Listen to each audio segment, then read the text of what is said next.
Estamos de volta com o segundo bloco do programa Impressões de hoje, entrevistando o desembargador Marcos Cavalcante. No bloco anterior, ele falava sobre o momento em que ele foi aprovado para juiz e a ida para Belém, que foi a primeira comarca onde o senhor esteve. Depois de Belém, o senhor foi atuar na sua cidade natal, em Mamanguape.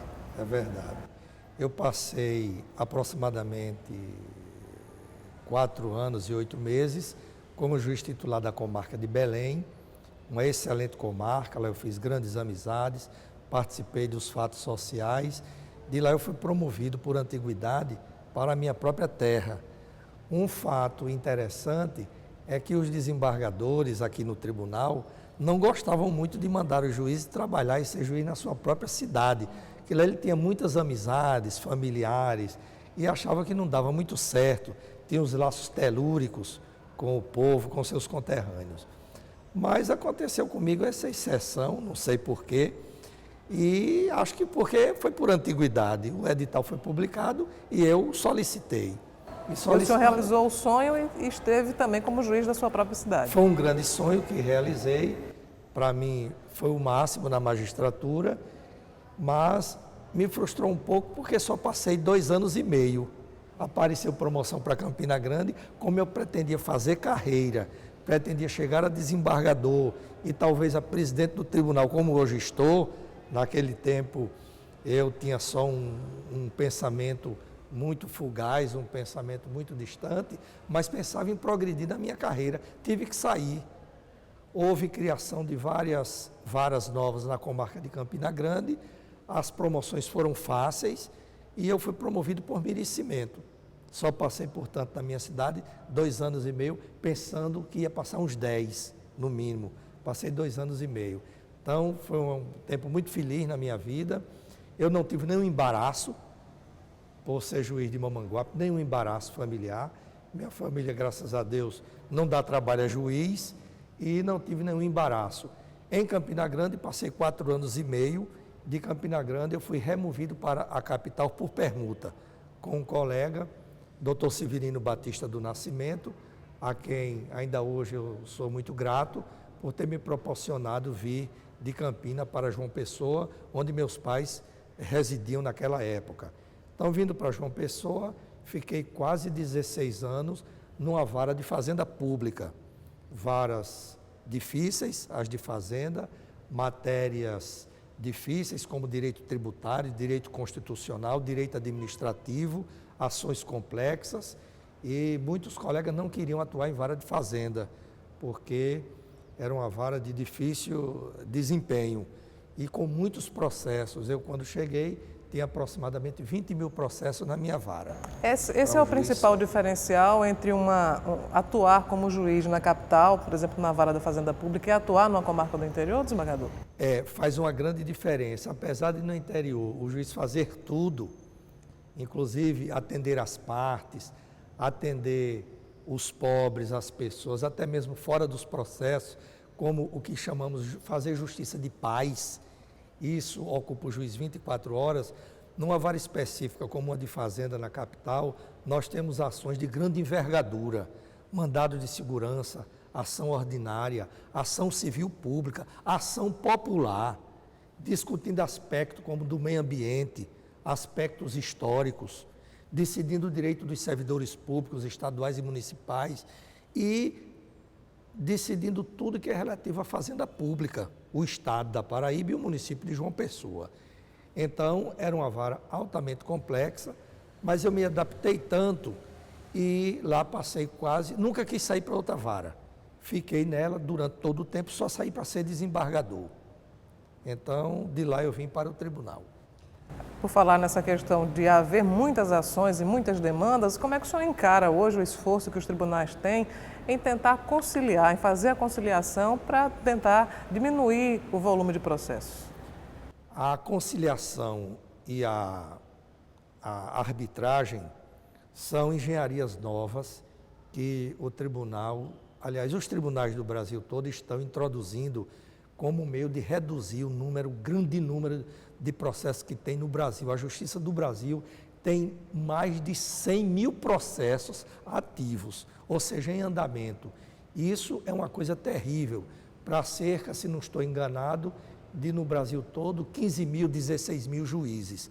O Brasil é um continente, é um país muito grande, extremamente grande, e a população de 200 milhões de habitantes. Então, numa comparação assim um pouco rigorosa, quase todo mundo no Brasil tem uma ação, porque uma ação tem duas partes, no mínimo, um autor e um réu, quando não tem mais. Então, se tem 100 mil ações e tem 200 milhões de habitantes, todo mundo quase tem uma lide. Então, é um aspecto muito positivo a conciliação e a arbitragem. Nós estamos fazendo, aqui nós temos muitos mutirões envolvendo o DPVAT, questões das pessoas com bancos, com seguradoras.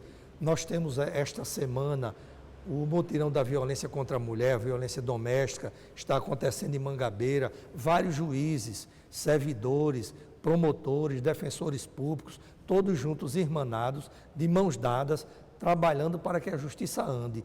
E por isso, o Tribunal de Justiça da Paraíba foi premiado. Eu estou muito feliz porque nós recebemos agora no mês de novembro, não chegou nem dezembro, recebemos o selo de ouro do CNJ, do Conselho Nacional de Justiça. Nós tínhamos recebido na gestão anterior o selo de bronze, passamos por cima do de prata, recebemos agora na minha gestão de ouro. Isso foi muito gratificante para mim, eu me sinto muito feliz e muito honrado. O paraibano, normalmente, ele abre uma demanda com razão ou, na sua opinião, há muitos processos que poderiam ser evitados? Não, eu acho que o brasileiro, quando procura a justiça, é porque ele, pelo menos, ele pensa ter razão. Nós temos hoje, com a nova Constituição do Brasil, a Constituição atual, por exemplo, o Código de Defesa do Consumidor. São muitas pessoas que compram e os objetos vêm com defeitos. Então, procura a justiça. É o leque de direitos do brasileiro que cresceu muito. O direito ambiental, tudo isso hoje vem para a justiça que antigamente não vinha. Então, realmente, quando a pessoa procura a justiça, pelo menos pensa, muitas vezes entra e perde, não ganha, mas pelo menos pensa ter direito. O senhor foi também coordenador de propaganda eleitoral, né? Exerceu esse cargo. As eleições, normalmente, na Paraíba, elas são muito movimentadas, existe muita divergência entre os candidatos, os assessores, as coligações. Foi muito complicado exercer esse cargo, desembargador? Foi. É o cargo mais difícil da Justiça Eleitoral, é coordenar a propaganda eleitoral. E não bastasse, eu fui designado pelo presidente na época para ser juiz coordenador da propaganda eleitoral e das eleições em Campina Grande, na eleição de 92. Foi uma eleição atípica, onde ainda não tinha urna eletrônica na Paraíba. E naquele momento, o Congresso fez uma lei dizendo que a mesa receptora, ela própria contava os votos. Não tinha aquela mesa de escrutinadores, que nós buscávamos funcionários de bancos, funcionários públicos altamente qualificados, com suas máquinas de calcular, para preencher o BU, Boletim de Urna. Nós trabalhamos nessa contagem com a própria mesa receptora, que são aquelas pessoas, o presidente que recebe o voto, o vice, o mesário e o suplente. Que, aliás, são as pessoas que trabalham durante todo o dia da eleição e à noite já estão cansadas. Altamente cansados, exatamente. Então, nós logo depois, não tem urna eletrônica, os deputados pensaram em fazer uma apuração bem rápida. Aí criaram esse sistema, não deu certo. Quando terminava a apuração, você disse muito bem, vinha todo mundo cansado, porque tinha chegado às 7 horas da manhã na mesa receptora e vinha continuar o trabalho. Muita gente terminou pela madrugada chorando, sem ter mais nem condição, nervosa, de preencher um boletim. Foi a eleição mais difícil que eu presidi. Depois fui coordenador da propaganda eleitoral também em João Pessoa. Então, mas em Campina Grande foi mais complicado do que aqui na capital? Foi mais complicado do que na capital. Além de ter que fazer justiça aos partidos, mandar arrancar muito propaganda de locais indivíduos, poste de iluminação pública, repartições públicas, e isso a legislação muda a cada eleição. Vem uma resolução nova do TRE. E naquele tempo teve algo mais. Eu tinha que ir às 6 horas da manhã para a televisão, a coordenadora era a TV Paraíba, e lá na hora fazer a análise se a propaganda na televisão, no guia eleitoral, era ofensiva. Se fosse, eu apertava no botão, eu pessoalmente, e tirava do ar. E aparecia uma tarja Justiça Eleitoral. Eu ficava analisando de outro monitor quando aquele político que estava falando deixava de dizer impropérios com o outro, eu puxava no outro botão e ele começava a sair. Mas no tempo que ele tivesse dizendo desaforos, eu tirava ele do ar, imediatamente. Coisa que hoje não é mais assim. Muito bem, nós vamos a mais um intervalo. Dentro de instantes, nós voltamos para concluir a nossa conversa com o desembargador Marcos Cavalcante.